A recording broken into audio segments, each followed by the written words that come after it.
Un enfant en commun?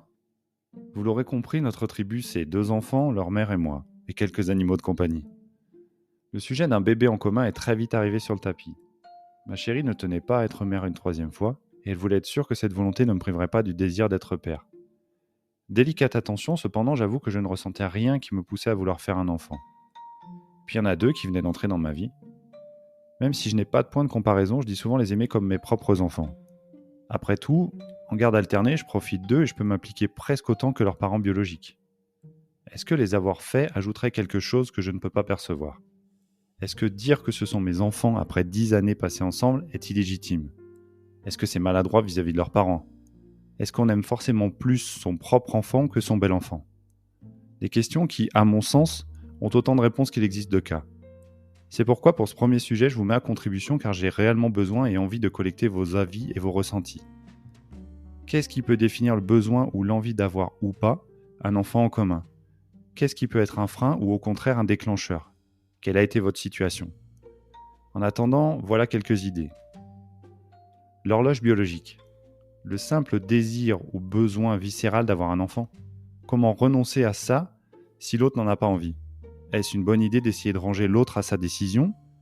Ou est-ce que c'est une bombe à retardement pour le couple? L'âge auquel on se rencontre. On a des enfants de plus en plus tard, et lorsqu'on recompose une famille, on peut s'estimer trop vieux pour en avoir à nouveau. Le nombre d'enfants que chacun a déjà. Certaines questions peuvent se poser. Devoir changer de taille de voiture, de maison, et toute la logistique du quotidien d'une famille nombreuse, sans oublier l'aspect financier. Avoir un enfant qui soit le lien entre tous, comme un ciment à la tribu, un enfant qui crée un vrai lien entre tous les membres.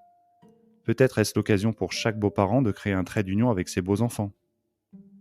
Puis il y a le point de vue des enfants. Il faut peut-être aussi considérer la vie des enfants lorsqu'ils sont en âge de l'exprimer.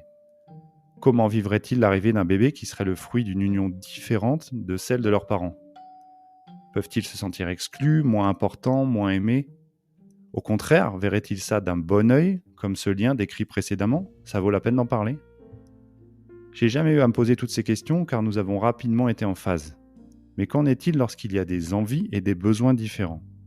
Si l'un des deux finit par se ranger à l'avis de l'autre, est-ce que ça peut mettre en péril l'équilibre du couple ou de la tribu? Et si on n'est pas certain de le vouloir tous les deux, est-ce que c'est une bonne idée de prendre le risque de mettre un tel poids sur les épaules de cet enfant à venir? Parce que c'est bien de lui dont il s'agit.